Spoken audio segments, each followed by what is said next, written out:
Greetings, everyone. I want to welcome you to our June Goshen College Presidential Town Hall for current and incoming students, as well as for parents and guardians. We're so glad you're here and thankful you each took time to join us today for this important session as we work together to prepare for what will likely be a very unusual fall. I am Jody Byler. I'm Vice President for Communications and People Strategy, and I'm going to be moderating today's town hall.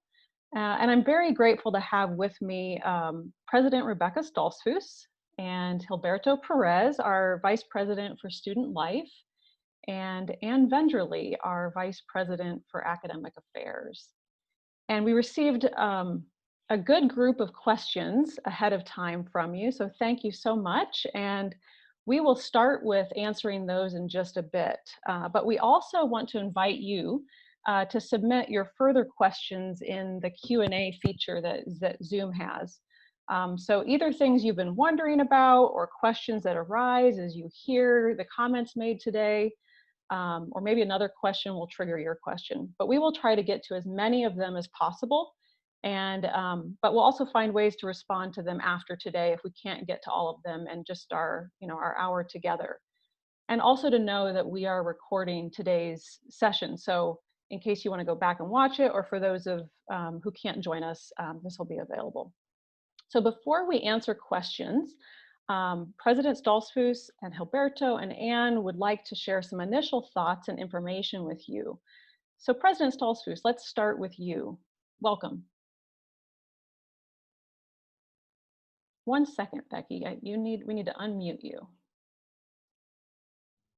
All right. There. Okay.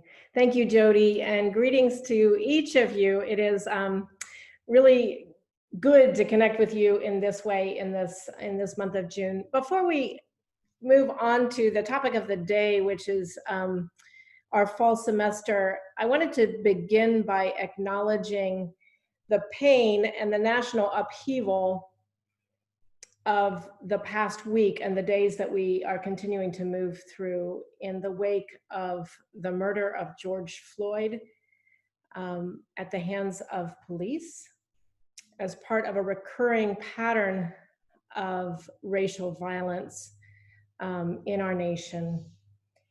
And the pain upon pain of those events falling upon communities of color that have been disproportionately affected by the COVID pandemic. So I know that we are all present to that reality in a variety of ways, and I want us to say out loud how we are standing with our Black colleagues, our employees, students in this time. And I hope that we are all able to stay present in this pain long enough for it to change us, to pay attention, to listen, to learn, because change we must. It is long overdue.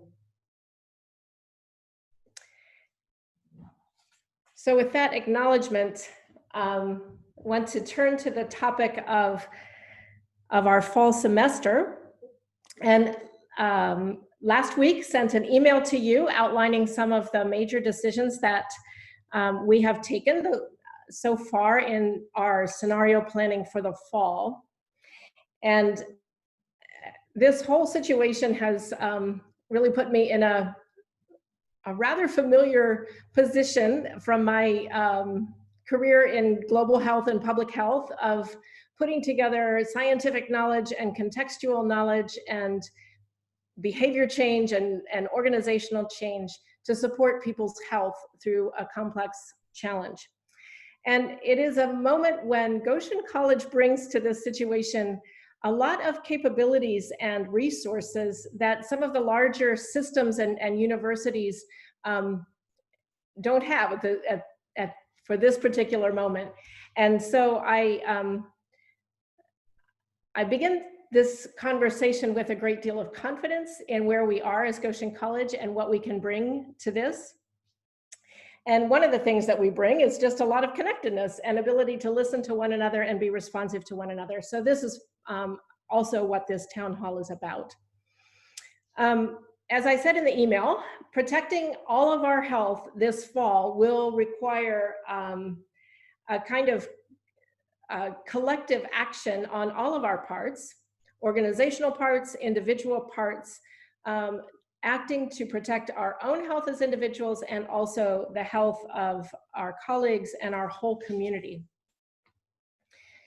So we are actively watching and studying the technical science around the virus, but also around interventions and behaviors that help prevent the spread of the virus.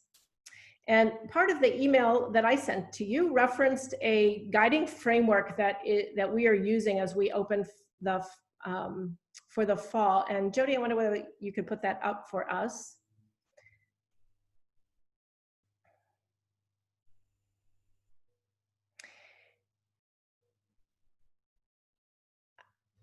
We are orienting all of our planning and work to 4 goals: the well-being of everybody in our campus community, our enthusiastic embrace of our mission of educational excellence, our integrity as an organization with our values and our relationships, and excellent, ongoing, transparent communication.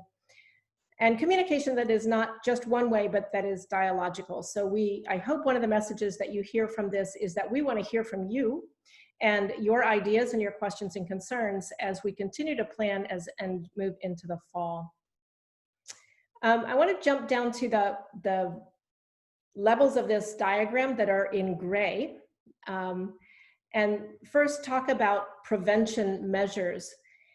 There are things that we will do as a college to support prevention of transmission that we've named operational responsibilities. There are parts of this that fall on each of us as individual. What are our personal responsibilities? So the personal responsibilities that we are going to center our health support around are 4-fold. Good old hand washing continues to be an essential part of prevention. Physical distancing, wearing face masks or face coverings more broadly expressed, and screening ourselves for any symptoms that might indicate that we're infected with the virus individually, so that if cases occur, we can get rapid testing. If the test is positive, to isolate positive people to prevent them transmitting the virus to others, and we will provide care for those people. We will rapidly trace the contacts of those people that might have been exposed to infection and help them quarantine until the safe period has passed for them to be potential transmitters of the virus. The operational responsibilities are many, but we've expressed them in categories of facilities hygiene and surface hygiene, thinking through barriers and traffic flow, and safe dining. And all of this, we must say that the environment, the situation with the pandemic continues to be fluid, and if it happens that the government orders restrictions, further restrictions, we will respond as quickly as we can, as we did this spring, to protect people. However, our approach to that will be more around sheltering in place on campus and going online on campus for for our students who are in residence on campus. An important part of this is the green layer, which is labeled culture. So how will we bring these things about in ways that are in line with our values? And these actions and will be centered around an approach of kindness, of commitment to the common good, and really understanding that each individual's health is dependent on that of the community, and the community is dependent on us as individuals. And that will take trust and good communication, and also learning. This virus is a novel virus. We are learning so much every week about how to prevent it. So as we go forward through the summer and through the fall, we will be continually learning and adapting as we learn new information. So I'm happy to answer any other questions about that. You received a link to this diagram in the email that I sent to you, and I'm happy to talk about that more with you.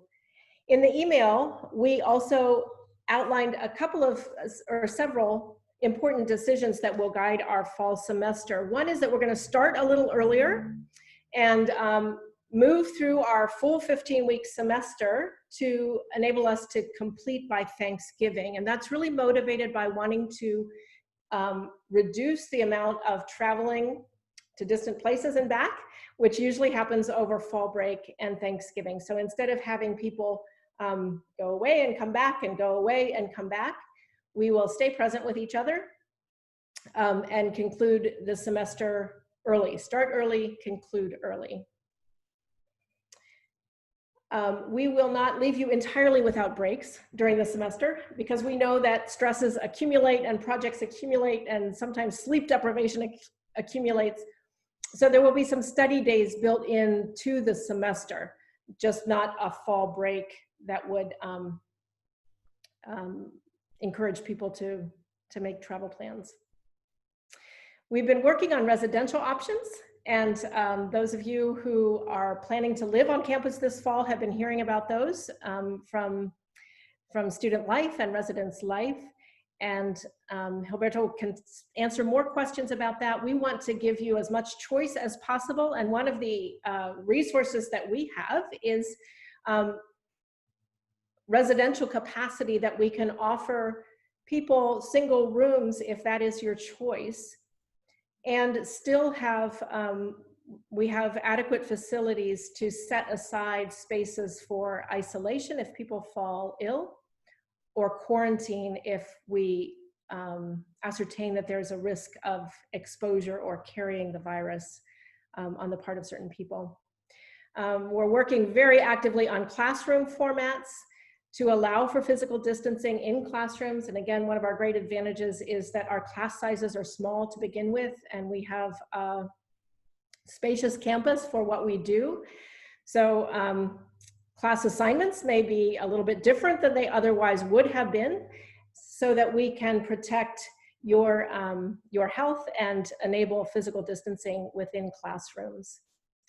And then just our continued commitment to communicate with you, to stay in dialogue, to listen to your voices as we go forward through summer planning and into the fall. So I will stop there, and I think Gilberto and Anne will make some comments. So back to you, Jody. Thank you, President Stoltzfus. Yes, Gilberto, could we hear from you for a bit?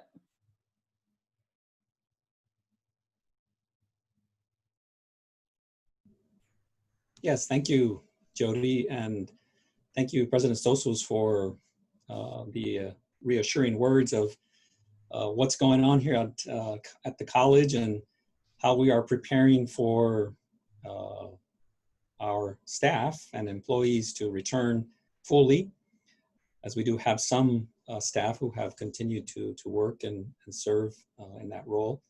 But more importantly, welcoming back the larger portion of our students, knowing that at the time when we did end our semester, there were some students that did remain with us here and have continued. And so we have continued to provide them support. I think also, as President Stoltzfus said, I'd like to first acknowledge the pain that's being felt at this point in terms of the loss of life, not just of George Floyd, but other Black individuals in this community, in many communities across the country, who have experienced that pain and that loss. And knowing that our heart pours out for individuals who are experiencing this pain right now. And I want to just openly acknowledge the work that has been going on all throughout this year through the Diversity and Equity Inclusion Office and Dr. Lakendra Hardware and the Regarding Justice Network, and also the Black Student Union student leaders who have been faithfully working hard to ensure that we be that inclusive community that we are striving to be. And even though in this hard time, do thank them very much for that work, and we'll continue to pray for them and think of them and pray for us as we walk into this work together this coming year. In terms of what we are doing and preparing for as students return to campus, I think the first thing that is really central in our minds is your health and your safety as you return to campus. So we're working to listen to you, and we're doing various manners of how to listen to you. And we hope that the spaces that have been opened here in the last few weeks have given you an opportunity to share what you're thinking, how you're feeling, and what you are wanting to have here at the college. And especially to our first year students who are incoming, where we are very excited that you are coming and that you are making that commitment to be with us here in the fall. And knowing that your engagement with us is different because it's your first time to be on campus. And so it will be a different experience for you, but one that we are fully prepared to engage you in. And there are some guiding questions for us in terms of how do we adapt to an environment that is meant to be compact, meant to be social, meant to be together in res halls and libraries. And we can't quite do that as well as we have done potentially. And so we're trying to grapple with that. And we're also trying to grapple with questions of how do we address that safety issue in the res halls, and sort of looking at your questions, understanding the measures that we will take and what type of activities we will or will not do. How do we manage communal spaces and lounges and all those types of things. But I think most importantly, we're really trying to create our work and invite you into a space when you return of what we have as our framework in terms of our kindness and this idea of shared responsibility in what we do, and how we prepare ourselves for, in many ways, this new journey at Goshen College. And we hope that the work that we're doing to listen to you, either through your team sports, your clubs, those virtual gatherings, we hope that we can continue listening more to you. And we really do invite you to join us in that work. And we're excited about inviting students to continue helping us plan for the fall. We're looking to build a pandemic management team that will have student involvement. So therefore, we will strive for belonging as much as the difficulty will be, but we will engage you in opportunities of life, giving, and relationship building with one another that build inclusion and diversity in our campus. So we are excited that you are coming, and we are preparing for your arrival. Thank you so much, Gilberto. Anne, would you be able to share with us about academics a bit? Thank you, Jody. I'm happy to be here with all of you. And I want to start with just echoing some of the sentiments that have been shared already about acknowledging all the pain that has been felt here in the last period of time in the Black community specifically, and that we are working to acknowledge that pain, to make things better, to make changes. Our faculty has been engaged in that work, and many of us see ourselves as allies and helpers, and we want to continue to be engaged in that work. As the academic dean, I have experience for 10 years in healthcare and over 20 years in higher education, and we are certainly in an unusual time, going through a lot of novel experiences as educators right now. At Goshen, we're very committed to our students, to providing a high quality education and a very personal education.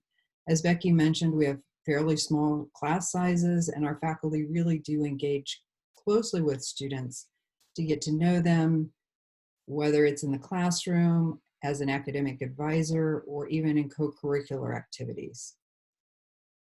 Our faculty, I think, really care about students, so that our students get personal attention, and you won't be just a name or a number in the back of the room, but people will know who you are and appreciate your gifts and strengths that you bring to our community.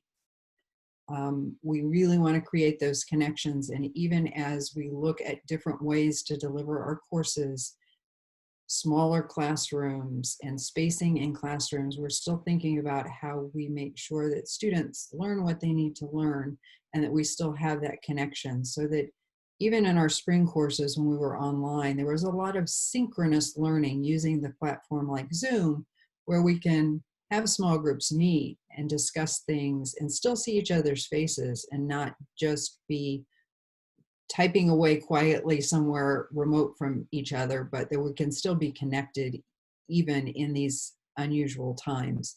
So our faculty are really working hard to develop different ways to teach that will make sense to students, that will convey the knowledge they need to have, but also connect with them, and so that students learn from each other in our classrooms and in all these different settings. So we're planning for a lot of flexibility to be able to accommodate people that are learning from different places and learning through different modalities. But I think that we're ready to deliver a really personal education to our students, and really eager to have them back on campus and to be together again in the classroom, learning together. So I know there's some more specific questions. We'll get into that in a little bit, but I'll leave it there. Thank you to each of you for those comments, and I think let's now dive into the questions that we've received. And thank you again to all who submitted some ahead. And I again want to invite you. We've received a number, I think 6 already, questions in our Q&A option. So send us your questions. And I'm not sure if we'll be able to get through everything today, but we will find ways to respond to all the questions that come in. And we're going to try our best to get to as many as possible. So my reminder to our panelists here to keep our answers short as well. So let's start. We have questions around residential impacts, academics, health and safety, all kinds of things. So Gilberto, would you be willing to start by talking about, we've giving students a choice around a single room or a roommate. How and when will students be able to choose if they're living with a roommate or not? And when will they be notified about where they will be living? So thinking about students that are returning and also our incoming students. Yeah, last week when President Stoltzfus would have sent an email notifying sort of our plan for the fall, there would have been a link there where students could begin to fill out a survey, which allows them to begin to select if they would like a single room or maintain in that double occupancy, or the triple or the quad where they were at. We encourage students to go to that link, or they can just immediately email Chad Coleman for more instructions on that. We are working with admissions office to determine the housing assignment. So again, first-year students are also being invited to fill out that survey where they can determine would they like to be in a single room or they would like to be in a double occupancy. Our goal is to finish those sort of by the end of June, and if we need to go into July, we can do that. But students should have a fairly good knowledge of that toward the end of this month or early July on where they're going to be living. Great, thank you so much. Anne, here's an academic question for you. Will there be a new cap on the size of classes? At this point, no, it won't be a new cap. Our courses already have some established caps, and as we get more information about class sizes and what our rooms can accommodate, we will work with faculty on how to perhaps stagger attendance at courses or have smaller groups meet at different times. But we're also exploring some large spaces on our campus that we don't typically use as classrooms, where we could have the social distancing we need. So we're entering that work now and kind of cataloging all the options so that we can continue to have classes together as much as possible, but in safe spaces. And we'll be notifying classes as we firm those up. Students will know maybe a different classroom than we routinely use, but they'll know where their class is and what that meeting schedule is. Probably in the next couple of weeks, we'll get that figured out. Great. Thank you, Anne.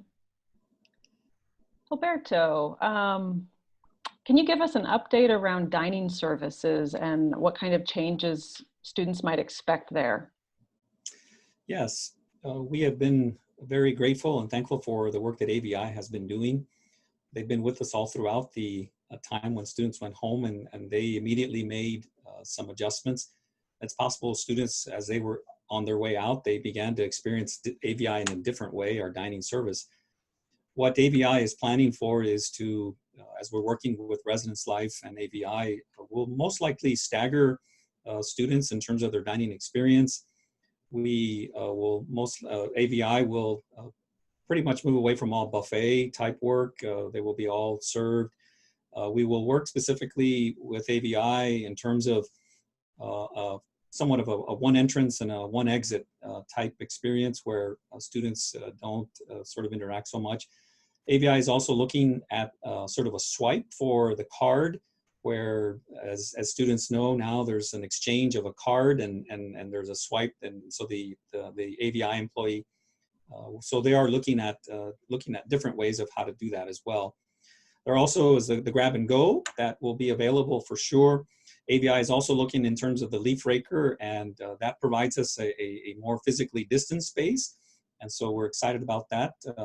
And also thinking of how we, in terms of working with the business department, in terms of the Java Junction and the sort of the things that are offered there, we are looking at that as well.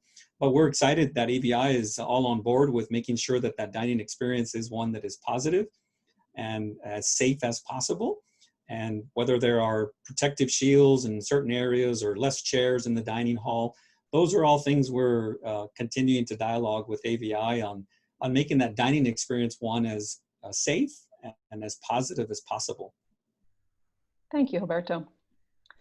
President Stoltzfus, there's a question around our mask policy and whether students are going to be required to wear masks indoors, and when they're near people, what does the mask policy look like? Yeah, this is really important. One of the ways that the science around this virus has been changing is that the protective importance of masks and the evidence around that has really become very strong.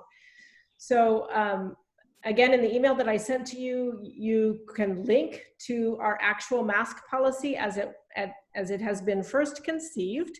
And to answer your question, we are requiring at the moment that a face mask or covering is worn when in a shared space or when encountering people within a 6-foot radius of yourself, indoors or outdoors. This is something that we expect to revise on an ongoing basis as we learn both from the science and as we will learn from people's behaviors and how to be both safe and supportive to people's health. But we are going to take a fairly firm position on masks when you're in shared spaces with other people.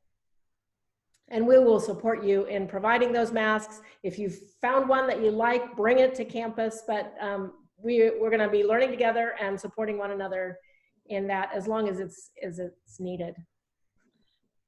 President Stoltzfus, is that to say that you would need to wear a mask in your dorm room? You know, for those of you who live on campus in shared living situations, we encourage you to regard your roommate situation or your apartment situation as you do currently your home. So when I come home, I take off my mask.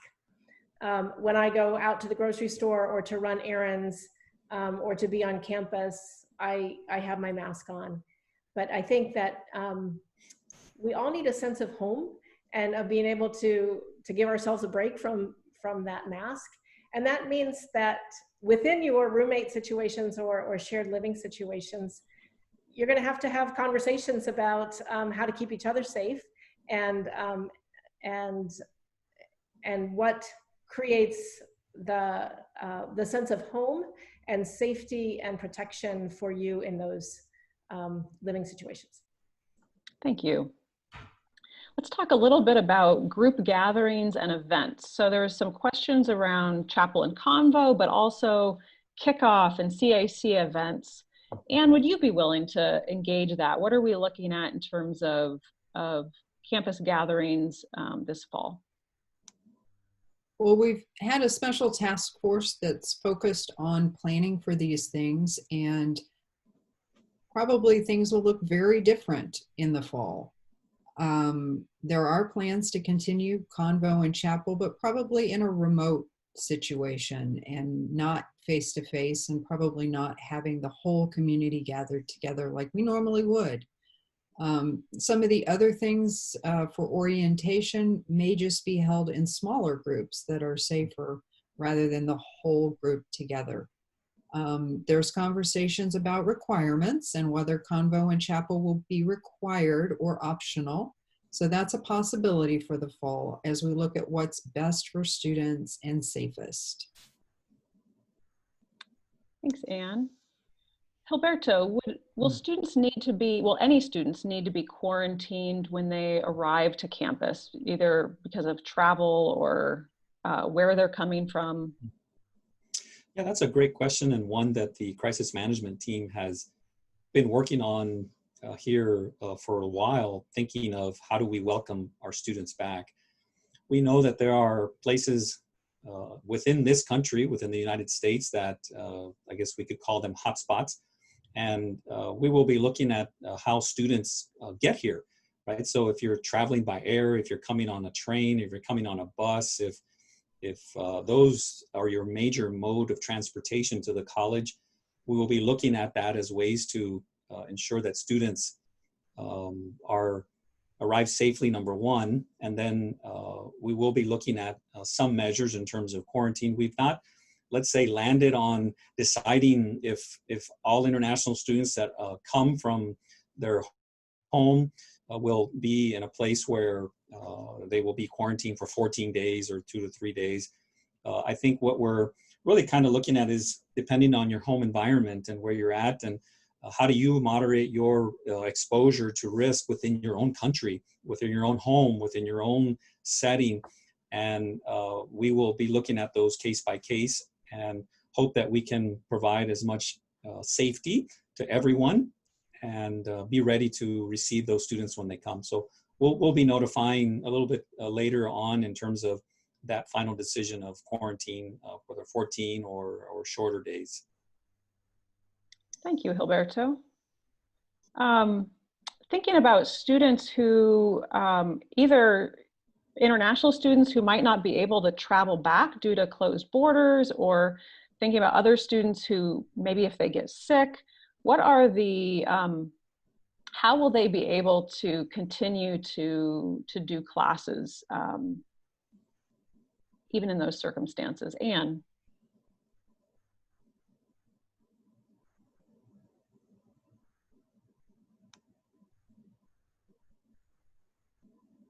Well, we are planning for some different options, and this mechanism of Zoom is one of the tools that we'll probably use, but we've asked all of the faculty to think about how to incorporate students who can't physically be present on campus into the class.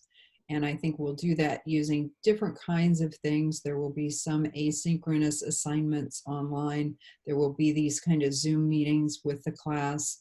And we're looking at what kinds of other technologies and tools we'll need on campus to accommodate that. But it's certainly part of the planning so that we can have people engaged in the classroom regardless of their circumstances.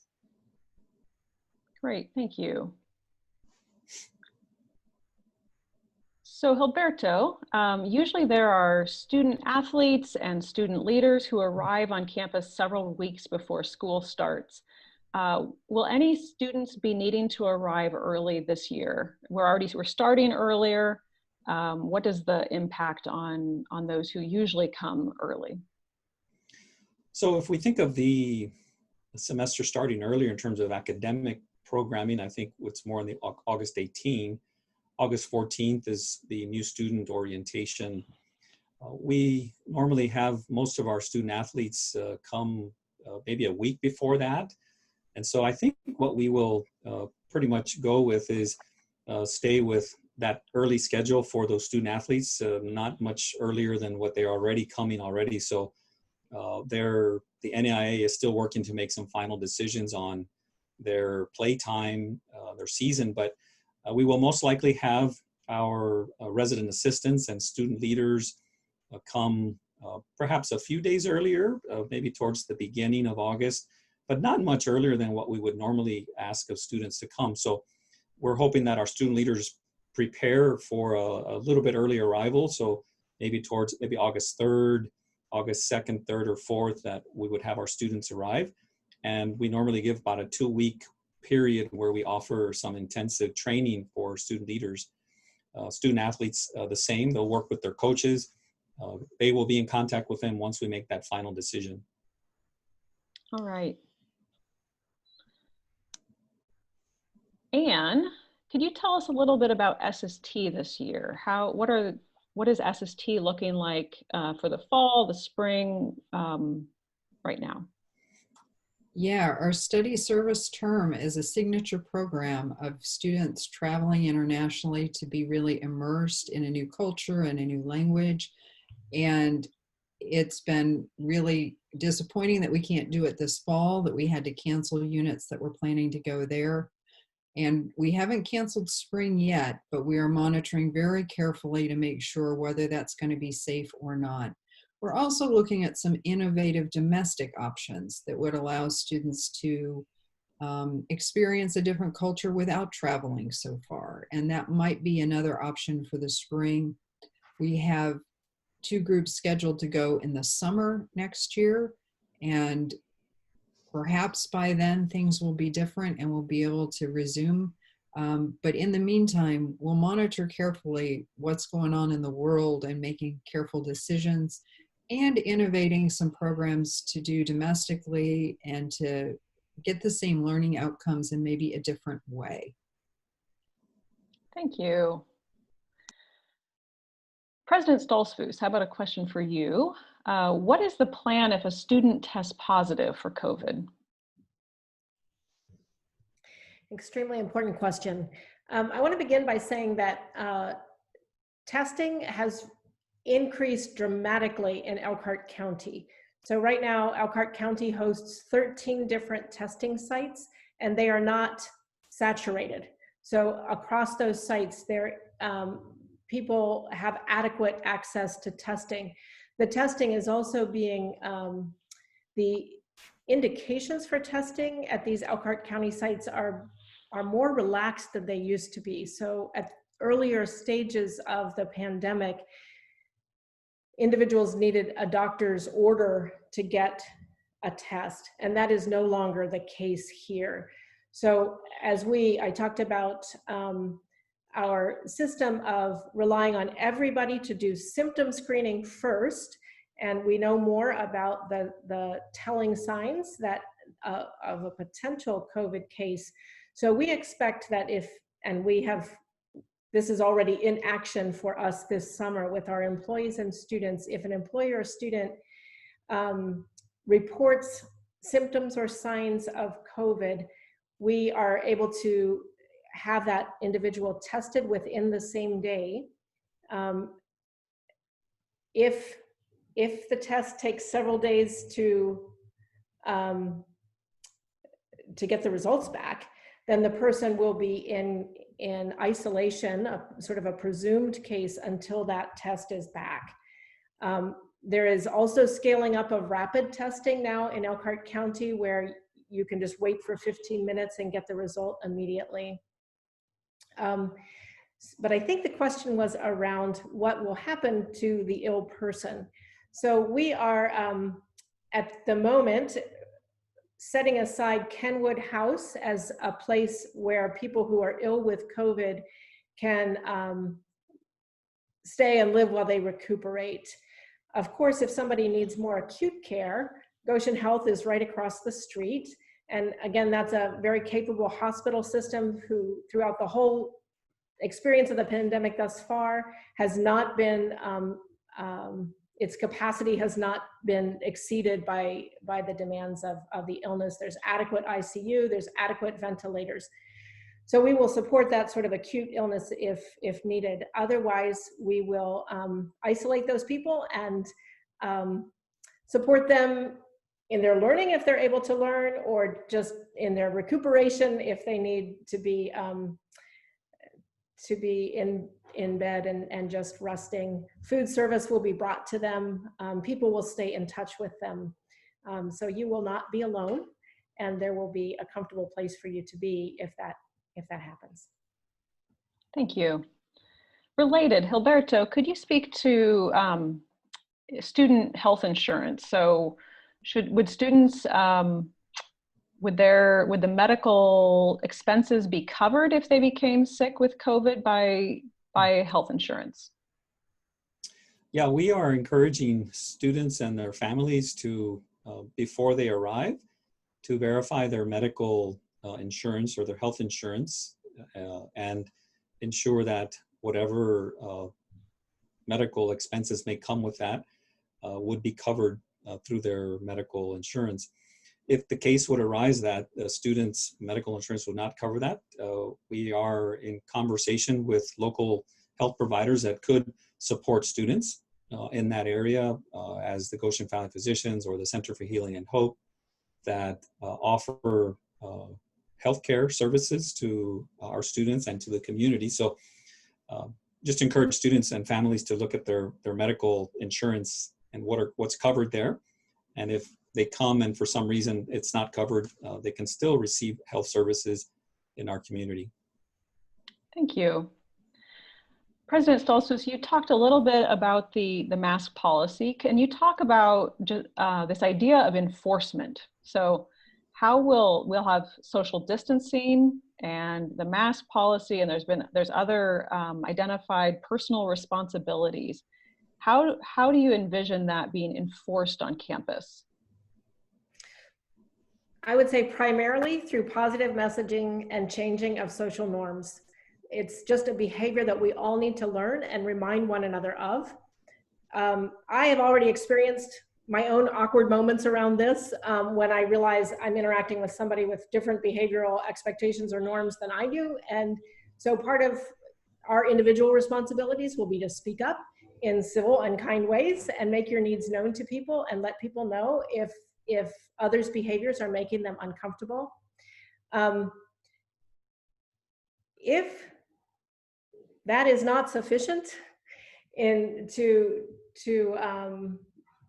have compliance with the behaviors that we're requesting, we will cross that bridge when we come to it. But I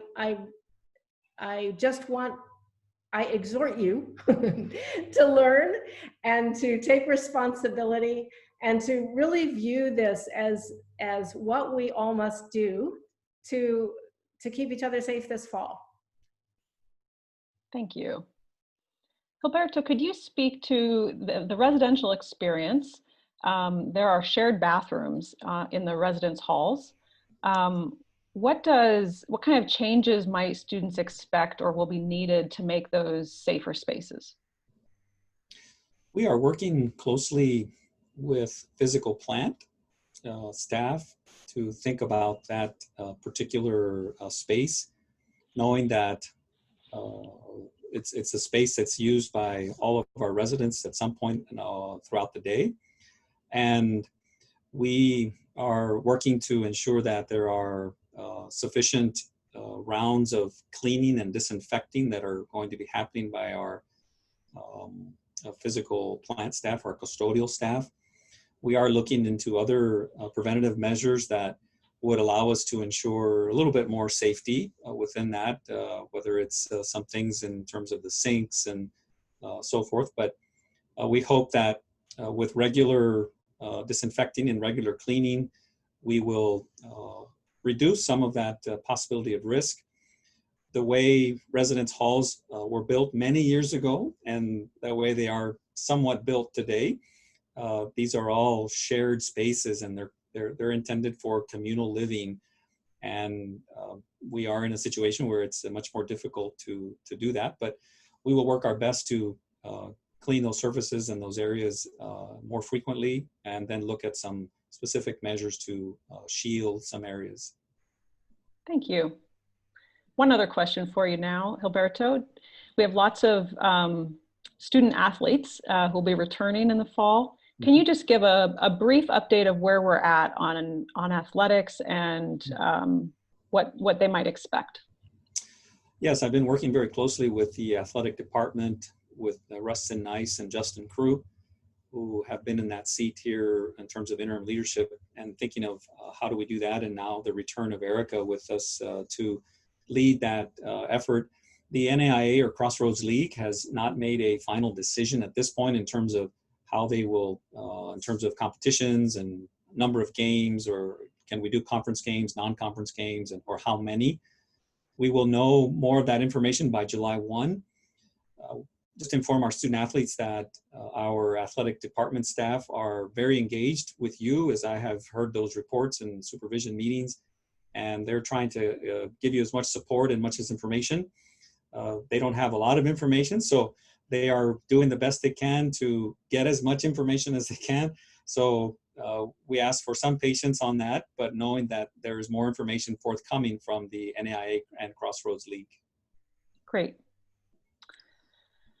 Anne, this is a question specifically around nursing students. So nursing students have some unique situations. They're often in clinical settings. So how will clinicals be impacted this fall?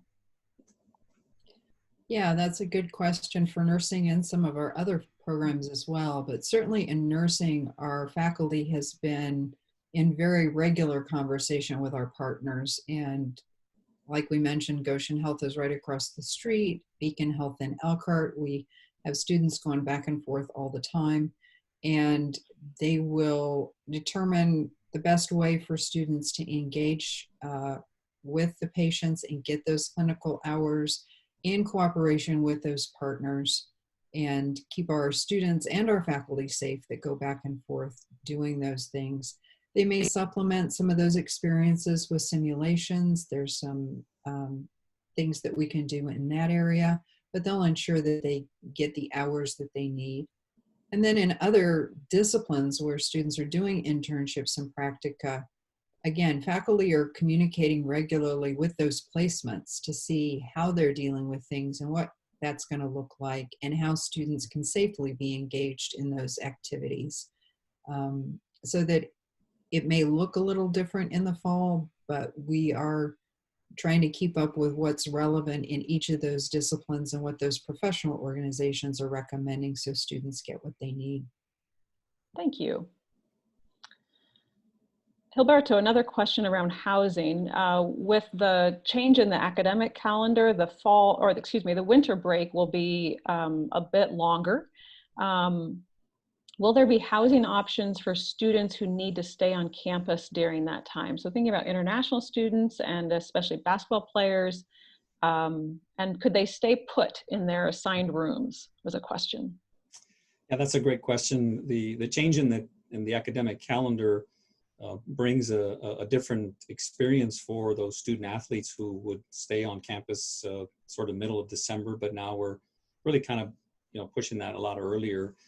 I am in conversation with the athletic department to assess on how we will make that decision. If it's a thing where we will continue as regular, as I said earlier, the NAIA is considering, in terms of the conference and non-conference games, a lot of those, as what I understand from the athletic department, a lot of those games that happen in the winter break when all students are gone are non-conference games and might have us travel out of state or et cetera. So those types of gains will be limited. So it's hard to answer very specifically, but in terms of staying put, it's our intention that the student experience within the residence hall be one as seamless and as smooth as possible. So I would, if we do go on the route, I would do foresee students probably staying put, because it doesn't sort of change too much. If we want you to be in a comfortable space and where you feel like that's your home,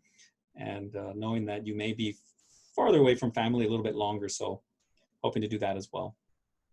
Well, and related to that, there's another question around residency and residency requirements. So the question coming of whether it be possible to change the residency requirements to allow students who may have extended family in Goshen to live with them instead of on campus. So we will take all of those considerations and review them case by case. So I would strongly encourage students, if they do feel that they would prefer to be at home, our ideal for students is the residential experience, but we are not in a normal situation, and we want students to feel as comfortable as possible in that student experience here at Goshen College. So we would take those inquiries and work with those students through our residence life staff. Thank you.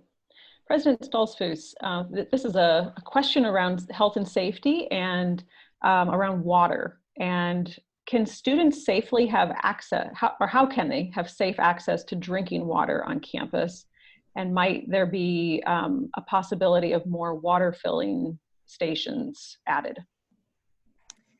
Yeah, so we are thinking carefully about drinking water on campus. Goshen water is high quality water and will be available in every building and every setting. Water fountains, the traditional water fountains, are problematic right now in the pandemic, and so we might just turn all of those off and provide other water sources. As we work on campus planning, we will be transitioning from water fountains to water bottle filling stations. By fall, what we will have in place is making sure that you have access to the drinking water that you need, either through a tap or a water filling station or another water service. Thank you. All right, I'm going to look now towards some of the questions that were submitted. We have, I think, 21 questions already. Thank you so much for sending those in. We just have a few more minutes, so we're not going to be able to get to all of these, but there's a number that are very similar, and so I'm going to pull those out now. One is around music. Music is a passion for so many people on our campus. Anne, would you be able to speak to what are the plans for music groups and for singing on campus? Because it has been identified as a high-risk activity. Right, and our music faculty have been really engaged in looking at the best practices coming from their professional organizations and what kinds of strategies we can use to spread people out. There's no question that the large groups singing together is just not going to be a thing we can do regularly in the fall. Smaller groups, certain instruments, individual instruction, I think we have plans to do those kinds of things, but it will be different and we'll learn how to adapt. Certainly in theater, we also have issues that we're trying to work through. Acting is not the same with a mask on. So what are those courses going to be like? How are we going to keep safe distances from each other so that we can continue to work on those important arts? So it will be different, but we are working on providing maybe more individual small group sorts of activities so that it can safely continue. Thank you. Two sort of related questions for you, President Stoltzfus. One is, will GC provide masks? And then the second is, how is contact tracing being handled? Mm-hmm. So yes, GC will provide masks. We are testing a bunch of prototypes, and we will have one or more options available for you when you need them. when you return to campus. If you have a favorite mask or a design that you are already feeling good about, bring that as well. Contact tracing, we have identified 3 employees on our staff who have already completed a certified course in contact tracing that is available through the Johns Hopkins School of Public Health. So we are coordinating with the local health department because there are mandatory public health aspects of reporting cases and contact tracing, but we are also making sure that we have known, identified employees in the Goshen College community who will do contact tracing. Thank you. I'm going to just ask one more question. There were a couple related to this about the spring semester. We've been very focused on the fall semester, but there's a question around the start date for the spring semester and if spring break if we're looking at changing the schedule for that. So I'm going to give that to Anne.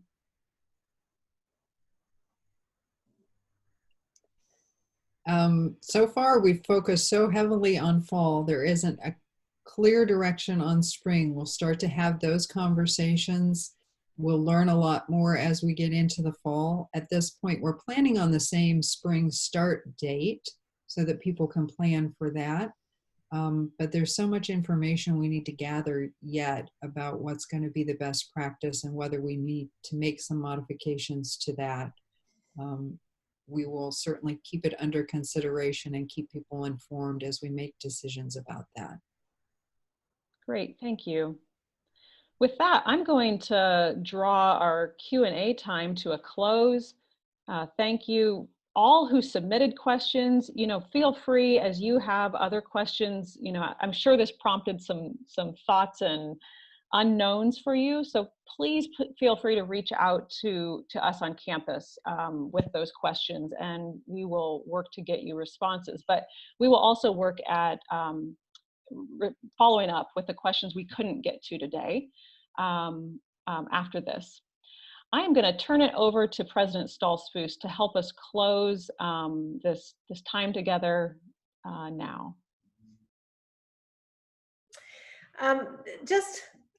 I just want to end by saying that this pandemic, this virus has brought to me personally and perhaps all of us anxiety, significant disappointments, and awkwardness.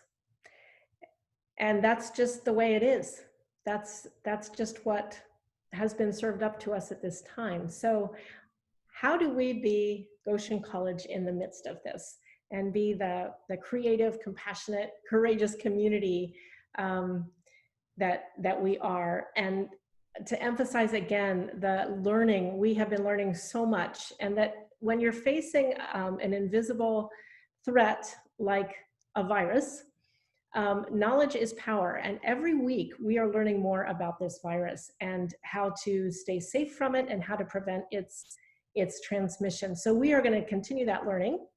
And that although our traditional form of SST, study service trimester, has been, was canceled in the summer and in the fall in terms of international travel and global immersion, this pandemic has served us up a wonderful dish of real world learning, which is part of our mission and is what we do. So we are just gonna learn our way through this and be Goshen College and be connected with one another and stay in relationship and look forward to an exciting and memorable fall semester. And I just cannot wait to see your faces and to learn to know the new ones among you that I have not met yet. To the parents that are on this webinar, I have been a parent as well. I am a parent, have been a parent of college students, and we want to hear your voices and concerns as well. So thank you for spending this time with us, and stay in touch.